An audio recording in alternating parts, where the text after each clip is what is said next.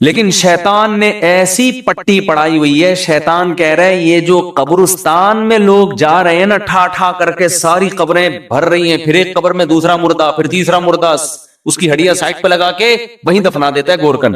تو یہ لوگوں کی قبریں بن رہی ہیں. میرا شمار بحریہ ٹاؤن کے فلیٹوں میں ہوگا، میرا شمار قبرستان کی قبر میں میری بکنگ بولو نہیں ہے. میری بکنگ کا قبر سے کیا تعلق ہے یار؟ میں نے پیسے بحریہ ٹاؤن کے دیے ہیں، میں نے پیسے فلیٹ کی بکنگ کے دیے ہیں، میں نے قبر کی بکنگ تھوڑی کرائی ہے. تو میں جاؤں گا کہاں؟ جہاں کی بکنگ کرائی ہے. بکنگ میں نے ناظم آباد کی کرائی ہے، ٹھیک ہے نا؟ تو جس کی بکنگ کرا رہا ہے، جس پہ پیسے خرچ کر رہا ہے، جس کی باتیں کر رہا ہے، دماغ میں وہی خناس بھر گیا اس کے. یہ نہیں پتا کہ وہاں کا فلیٹ تجھے کمبخت ملے نہ ملے، تو ادھر لازمی قبروں میں قبریں تو بھریں گی، زیادہ اسپیڈ سے بھریں گی. تو اب سارا دن یہ باتیں سن سن کے کر کے کھوپڑی کیا ہو گئی ہے؟ انسانوں کی خراب ہو گئی ہے. اللہ الحم سے لے کے والناس تک ایک ہی بات کرتا ہے، صرف ایک اللہ ہی ہے جو آخرت کی باتیں کرتا ہے، کیونکہ اس کو پتا ہے کہ ایک سور پھونکا جائے گا، سب برباد. ایک قیامت تو تم پہ اس وقت آتی ہے جب تم مرتے ہو، اور ایک قیامت اس کائنات پہ آئے گی جب یہ پوری کائنات کو میں تباہ و برباد کر دوں گا. یہ دونوں قیامتیں انسان پہ آتی ہیں اور یہ سب ختم. فَيَذَرُهَا قَاعًا صَفْصَفًا، چٹیل میدان بنا دوں گا اس کو. یہ جو آپ کو ترقی نظر آ رہی ہے نا، اتنی اونچی اونچی بلڈنگیں، اتنے اونچے اونچے پہاڑ، قرآن کہتا ہے فَيَذَرُهَا قَاعًا، چٹیل میدان، صَفْصَفًا لَا تَرَىٰ فِيهَا عِوَجًا وَلَا أَمْتًا، کوئی ڈھلان ایک سپیڈ بریکر بھی نہیں نظر آئے گا. ماؤنٹ ایوریسٹ تو بہت دور کی بات ہے، ایسا برابر کروں گا. یہ بتانے کے لیے کہ مسافر خانہ تھا، مسافر خانہ ہے، مسافر خانہ رہے گا. اس کی وہ ویلیو اللہ کی نظر میں نہیں ہے جتنی ویلیو تمہاری نظر میں. مچھر کے پر کے برابر بھی ویلیو نہیں ہے. اور اس مچھر کے پر پہ کیسا دل آ رہا ہے، کیسا ہر وقت. میں حیران ہوتا ہوں نا جب مجھے کوئی 80 سال کا بوڑھا بتا رہا ہوتا ہے، غیبت اس لیے نہیں، آپ کو کیا پتا کہ کس کی بات ہو رہی، وہ بتا رہا ہوتا ہے کاروبار میں لاس ہو گیا، بڑا مسئلہ ہو گیا ہے، کیا کریں، میں ٹینشن میں ہوں. مجھے خیال ہوتا ہے میں ان سے بولے آپ کے کاروبار میں فائدہ بھی ہونے سے آپ کو کیا ملے گا، لاس ہونے سے آپ کو کیا ملے گا. حضرت غریبی کے ایام کو غنیمت سمجھیں، غریبی کے ایام کو کیا کرنا ہے، کاروبار میں آپ کو آپ کے مطلب کی روٹی ملتی رہے گی. اب اس عمر میں کتنا کھا لو گے، بستر چاہیے ایک کونے میں رہنے کے لیے، بس کافی ہے. بعض بوڑھی عورتیں پریشان ہوتی ہیں، 80 سال کی 75 سال کی خاتون مجھ سے ملی، پرانی بات ہے، 75-80 سال کی تو ہوں گی وہ. بیٹا لاس ہو گیا بزنس میں، کاروبار میں، ہمیں ٹینشن ہو رہی ہے، بہت پریشانی، میرے بچوں کا بزنس کا لاس ہو گیا نا. تو بچوں کو اتنی ٹینشن میں نے دیکھا نہیں ہو رہی تھی، جو بچے تھے نا وہ کہہ رہے تھے ہو گیا اب کیا کریں، دوبارہ سے کوشش کرتے ہیں. اماں کو ٹینشن ہو رہی ہے، 75 سے 80 سال کی اماں ہیں، ان کو کیا ہو رہی ہے، ٹینشن. شو مارنے کے لیے نہیں کہہ رہا، صرف تحدیث میں نعمت کے طور پہ کہہ رہا ہوں کہ دین کی کتنی برکتیں ہوتی ہیں. تو جب کوئی ایسی بوڑھی عورت خاتون رہتی ہے نا جو کہتی ہوتی اتنی کاروبار کا لاس ہو گیا، تو مجھے اپنی دادی یاد آتی ہیں اور اپنی والدہ یاد آتی ہیں.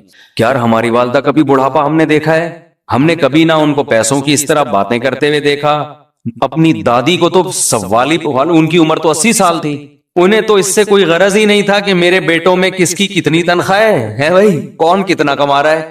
ان کو تو اپنا ایک مسلح بچھا ہوا تھا، ایک تخت تھا ہماری دادی کا نا، ایک تخت تھا، اس کے اوپر کئی تہیں بچھی ہوئی تھی، ہر تہ کے نیچے کچھ رکھا ہوا ہوتا تھا پرانا، جو جہیز میں ان کو کسی زمانے میں ملا تھا، پرانی باقیات. وہ جو ایک تخت تھا نا ہماری دادی کا، اس میں ایک پاندان تھا جو جہیز میں ان کو ملا تھا قبل مسیح پاندان. وہ پاندان کھلتا تھا، اس میں ایک چھوٹا سا کتھا چونا اور پان وہ بنا کے ہر تھوڑی دیر کے بعد وہ ایک میں تمباکو. ان کو اس کی فکر تھی بھائی یہ چونا پورا ہے کہ نہیں ہے، کتھا ختم تو نہیں ہو گیا، باڑ میں جائے اس کی کتنی تنخواہ، اس کا کیا بزنس، پوچھتی بھی نہیں تھی، ان کو دلچسپی نہیں تھی. وجہ کیا ہے، دنیا جو زندگی انہوں نے گزاری وہ دولت کی باتوں میں نہیں، ہر وقت ہاتھ میں تسبیح، شوال کے 6 روزے، ایام 20 کے روزے، نفلی روزے، تلاوت قرآن، پرواہ کہ کون کتنا کما رہا ہے. ان کو یہ تھا کہ بھئی میرے بچے جتنا بھی کما رہے ہیں پوتے، میرے خرچے الحمدللہ وہ پورے کر رہے ہیں، تو میرا کیا خرچہ ہے بھائی، مجھے ایک جگہ چاہیے، ٹھکانہ چاہیے، مجھے یہ کمرہ ملا ہوا ہے، یہ تخت ملا ہوا ہے، یہ مصلی ہے، یہ اللہ اور یہ میں، ٹھیک ہے نا.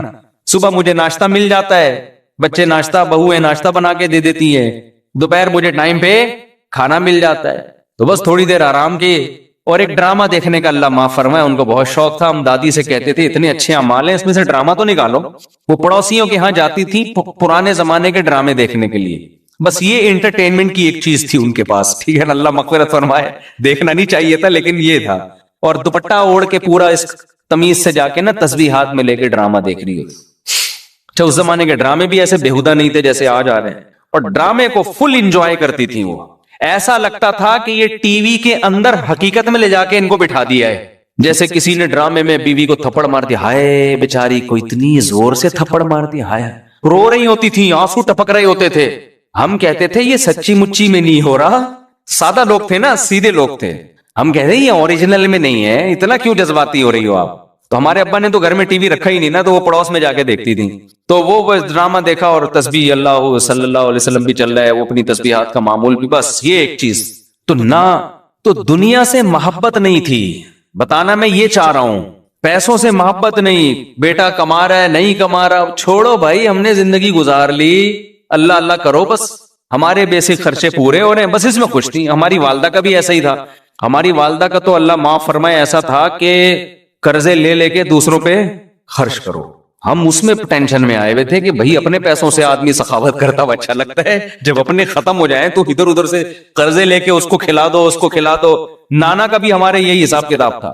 یہ تو خیر اسراف میں آتا ہے نا, جمع کرنے کا نہیں تھا پہلے لوگوں میں. اصل میں یہ بتانا چاہ رہا ہوں, آج جو لیڈیز کی جو قسم مارکیٹ میں آ رہی ہے, مردوں کی جو قسم مارکیٹ میں آ رہی ہے, ان کو اللہ رسول میں لذت ہے ہی نہیں. نماز میں, روزے میں, تسبیح میں, تلاوت میں دلچسپی ختم. پیسہ پیسہ پیسہ, کامیاب وہ ہے جو پیسہ کما رہا ہے. ہمارے حضرت جب پیسے کا تذکرہ کرتے تھے نا, ایک شخص آیا حضرت کو بہت پیسہ پیسہ, حضرت فرمائے اس کے دل میں دولت کی محبت کے گٹر ابل رہے ہیں. اتنی توہین سے حضرت بتا کرے, مسافر خانہ ہے, وہ بہت زیادہ پیسہ پیسہ ہر وقت نا ہوس میں رہتا تھا. تو حضرت فرمائے اس کے دل میں, اسی کے سامنے کہ تمہارے دل میں گٹر, ایک تو ہوتا ہے نا اللہ کی محبت کے چشمے پھوٹ رہے ہیں, یہ ہوتا ہے نا, جیسے ہم تعبیر کرتے ہیں یار یہ اس کے دل میں اللہ کی اتنی محبت کے چشمے. اب دولت کی محبت کو کیا تعبیر کریں گے, یہ تھوڑی کہیں گے اس کے دل میں دولت کی محبت کے چشمے پھوٹ رہے ہیں. چشمے نہیں, حضرت کہتے تھے اس کے دل میں پیسے کی محبت کے گٹر ابل رہے ہیں, یعنی بدبو آ رہی ہے ہمیں اس آدمی سے, اسمیل آ رہی ہے.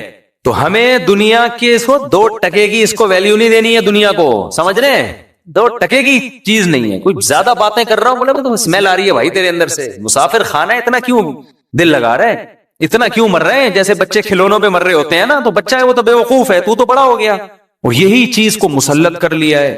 پہلے جو ہے نا انگریزوں میں اب بھی ہوتا ہے, جب ان کے ہاں شادی ہوتی ہے نا, مجھے کسی نے انگریزوں کی شادی کا کلپ بھیجا, اس میں وہ انگلش میں جو عیسائی لوگ شادی کرتے ہیں نا, اس میں ہم لوگ تو سادہ نکاح پڑھائے نا, قبول ہے قبول ہے, جلوے نکل لے یہاں سے. ہم تو اتنا ہی کرتے ہیں نا, ہمارے تو نکاح ریکارڈنگ میں ہے, آپ نے دیکھا ہوگا.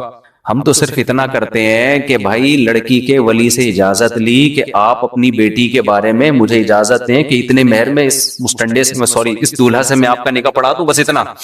تو وہ کہتے اجازت ہے. تو میں کہتا ہوں میں نے فلانی بنتے فلاں کا نکاح اتنے مہر میں آپ سے پڑھایا, آپ نے قبول کیا, وہ کہتے ہیں قبول کیا, ختم قصہ. ایسا ہی ہوتا ہے نا. زیادہ ڈیٹیل میں اس لیے نہیں جاتا ہے کہ بھائی بہت ہم کئی نکاح ایک دن میں پڑھا رہے ہوتے ہیں, ہول سیل کی. ہمارے شادیاں بھی بہت ہوتی ہیں نا, ایک دن میں 8 نکاح بھی ہوئے ہیں ہمارے یہاں. تو انگریزوں کے ہاں کبھی کبھار کوئی کیس آتا ہے ان کے چرچ میں, کبھی کبھار کے, تو وہ بہت ڈیٹیل سے نکاح پڑھاتے ہیں, لیکن اس میں کچھ ورڈنگ بڑی اچھی ہوتی ہے. تو وہ مجھے کسی نے کلپ بھیجا کہ پادری صاحب نکاح پڑھا رہے ہیں, تو پادری نکاح میں کیا الفاظ دہرا رہا ہوتا ہے, مرد اور عورت سے ایگریمنٹ لے رہا ہوتا ہے کہ ہم خوشی میں, غمی میں, پیسہ ہو یا نہ ہو, وہ پوری ورڈنگ تو مجھے یاد نہیں ہے نا. تو اس کا مفہوم یہی تھا کہ ہر موقع پر ہم ایک دوسرے کا ساتھ دیں گے. میں نے کہا یار ورڈنگ بڑی خاندانی ہے, تو میں سوچ رہا ہوں کہ نا یہ ورڈنگ ہم اردو میں ترجمہ کرا کے اب ایسے قبولوایا کریں. صحیح ہے نا, کیونکہ آج کل نکاح تو بہت ہو رہے ہیں, لیکن طلاقیں بھی ماشاءاللہ ہول سیل کے حساب سے ہو رہی ہیں. وجہ کیا ہے, ذرا سا کسی میں عیب نظر آیا, اب دنیا کو چونکہ مسافر خانہ سمجھنا ہی نہیں ہے, سارے مزے یہیں اڑانے ہیں, تو تھوڑا سا بھی کوئی ٹیکنیکل قسم کا فالٹ شوہر میں پیدا ہو گیا, عورت کہتی خلا کی طرف جاؤ, بیوی میں ٹیکنیکل ذرا سا فالٹ پیدا ہو گیا, مرد کہتے طلاق دے کے جان چھڑاؤ. میں سمجھا پا رہا ہوں اپنی بات؟ کیوں؟ جب سارے مزے ہی اڑانے ہیں تو یار بیوی شادی ہو گئی، پتا چلا جی اس میں کوئی بیماری ہے یا اولاد نہیں ہو سکتی اس کے، طلاقیں پہلے نہیں دیتے تھے لوگ طلاق، بھائی اولاد ہے نہیں، یہ تو اللہ کی طرف سے بانجھ ہے، ساری زندگی نبھا کریں گے، کوئی مسئلہ نہیں ہے۔ اب لوگ میرے پاس آ رہے ہوتے ہیں، یار ہماری بیوی کی اولاد نہیں ہو رہی، 4 سال ہو گئے، 5 سال ہو گئے، طلاق دینا چاہتا ہوں۔ میں کہتا ہوں یار ایک تو بیچاری کی اولاد نہیں ہو رہی، اس کا غم ہے، اوپر سے طلاق کا دھپا لگے گا، ڈبل غم نہیں ہو جائے گا؟ اور ویسے بھی اللہ نے اجازت دی ایک اور کر لو، کہہ رہے نہیں ایک اور کے حقوق اور وہ خرچہ اور وہ ڈبل، ابے کر لے، اللہ مدد کرے گا یار تیری، وہ بھی تو کسی کی بیٹی ہے نا۔ تو مرد کا ظرف بھی کیا ہو گیا؟ کم۔ کیوں؟ سارے مزے یہی اڑانے ہیں، صبر تو ہے ہی نہیں کہ یار کچھ آخرت کے لیے کر لو۔ اور عورت نے جس دن دیکھا میاں صاحب کی جیب ہلکی ہونا شروع ہو گئی، وہ بھی مارکیٹ سے شارٹ، میرے میاں کماتا ہی نہیں ہے، پیسے ہی نہیں ہے۔ بھائی جب شادی ہوئی تھی کماتا تھا نا؟ ہاں اس وقت کماتا تھا۔ اب بیچارے کی تقدیر یار، کاروبار کبھی اوپر ہوتا ہے کبھی نیچے ہوتا ہے۔ اب عادت انہی چسکوں کی لگ گئی تھی عورت کو، وہی کباب پراٹھوں کی۔ اب میاں کی جاب گئی تو تھوڑے دن صبر کرے گی، اس کے بعد مارکیٹ سے شارٹ کھلا۔ تو مجھے وہ انگریز کا بڑا اچھا پادری کا نا بڑا اچھا بیان لگا کہ وہ ان سے معاہدہ کروا رہے میاں بیوی سے کہ خوشی میں غم میں پیسے ہو یا نہ ہو ایک دوسرے کا ساتھ دینا ہے۔ میں نے کہا چلو کچھ تو خاندانی بات کی نا۔ اصل میں ہم جو عربی میں کہہ رہے ہوتے ہیں نا، نکاح پڑھا رہے ہوتے ہیں، اس میں ساری چیزیں آ رہی ہوتی ہیں، لیکن وہ عربی میں ہے نا، خطبے میں جو خطبہ ہم پڑھتے ہیں نا اس میں یہ سب کچھ آ رہا ہوتا ہے۔ یا ایھا الذین آمنوا اتقوا اللہ وقولوا قولا سدیدا، یہ خطبہ پڑھا جاتا ہے۔ اے ایمان والو، قرآن کی آیت ہے، اللہ سے ڈرو، صحیح بات کیا کرو۔ تو مجھے لگ رہا ہوتا ہے اگر میں اس کا ترجمہ کرا دوں نا تو دولہا ابھی سے بولے گا ہم نے تو صحیح بات کرتے تو رشتہ ہی نہیں طے ہوتا۔ اگر ہم صحیح بات کر دیتے، سب بتا دیتے تو ہاتھ پاؤں کٹوا دیتے۔ نہ صحیح بات اس نے کی ہوتی ہے، نہ لڑکی والوں نے صحیح بات، دونوں ٹوپیاں کرا رہے ہوتے ہیں۔ لڑکی والے اگر بتا رہے ہیں نا ہماری بچی کی عمر 25 سال ہے تو سمجھ لو 50 کے قریب ہوگی، 50 کے قریب۔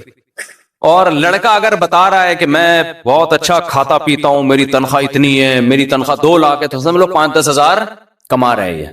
جھوٹ بول رہے ہوتے ہیں بہت، دونوں جھوٹ بول رہے ہوتے ہیں۔ لڑکی والوں کے تو جھوٹ، میں تو لڑکے سے کہتا ہوں اگر یہ جھوٹ بولتے بھی ہیں بولنے دو یار، آج کل عمریں سبھی چھپا رہے ہیں، وہ نہیں بیچاروں کو ان کا قصور تھوڑی ہے، بس تمہیں لڑکی پسند آ رہی ہے بھاڑ میں جائے، تم نے عمر کا کرنا کیا ہے یار؟ کیا خیال ہے؟ اگر وہ 20 کی ہوتی پسند نہ آ رہی ہوتی تو کیا فائدہ؟ تو 50 کی پسند آ رہی کوئی بات نہیں، بھلے انہوں نے 20 کا بولا 25 کا بولا۔ تو اتقوا اللہ وقولوا قولا سدیدا، قرآن کیا کہہ رہا ہے؟ اللہ سے ڈرو اور درست بات کیا کرو۔ اسی طرح جب خطبے میں آیت پڑھی جاتی ہے تو پہلی آیت کیا پڑھی جاتی ہے؟ یا ایھا الذین آمنوا اتقوا اللہ یا ایھا الناس اتقوا ربکم، اے لوگو اللہ سے ڈرو، واتقوا اللہ الذی تساءلون بہ والارحام، ان رشتوں سے ڈرو جن کا تم واسطہ دیتے ہو۔ کیا مطلب؟ یہ رشتے اتنی اہم چیز ہیں کہ اسی کے واسطے دے کے ایک دوسرے سے کام کرائے جاتے ہیں۔ تو یہ رشتے نکاح سے وجود میں آتے ہیں، طلاقوں سے رشتے ٹوٹتے ہیں، بنتے نہیں ہیں۔ تو اسی میں مضمر ہے کہ جوڑ کے رکھنا ہے، رشتے کو ویلیو دینی ہے۔ تو یہ ساری کی ساری چیزیں کھوپڑی میں اس وقت سمجھ میں آتی ہیں جب انسان دنیا کو مسافر خانہ سمجھنا شروع کر دے۔ پھر اگر بیوی میں کوئی عیب ہوگا برداشت کرے گا، یار کوئی بات نہیں، آخرت میں ذخیرہ تو ہے نا، جتنا برداشت کروں گا آخرت میں ثواب ملے گا۔ مرد میں اگر کوئی عیب ہے، عورت کہتی ہے کوئی بات نہیں بھائی، اللہ کو نباہ کرنے والی عورت پسند ہے، طلاقیں لینے والی عورت اللہ کو پسند نہیں ہے، نباہ کرو۔ کچھ زیادہ مجبوری ہو تو ایک الگ بات ہے۔ تو میں جلدی سے بات کو سمیٹ کے ختم کرتا ہوں۔ 24 گھنٹے ہم یونیورسٹیوں میں بھی، سیاستدانوں سے بھی، سائنسدانوں سے بھی کتابیں پڑھیں، وہاں بھی ہم آخرت کی بات نہیں سنتے۔ 24 گھنٹے ہم سنتے کیا رہتے ہیں؟ دنیا دنیا دنیا۔ تو ہماری حالت وہی ہو جاتی ہے کہ ایک آدمی نے بتایا کہ تیری بیوی بیوہ ہو گئی ہے، وہ مان نہیں رہا تھا، 20 لوگوں نے جب کہا ہے تو بھاگتا ہوا گھر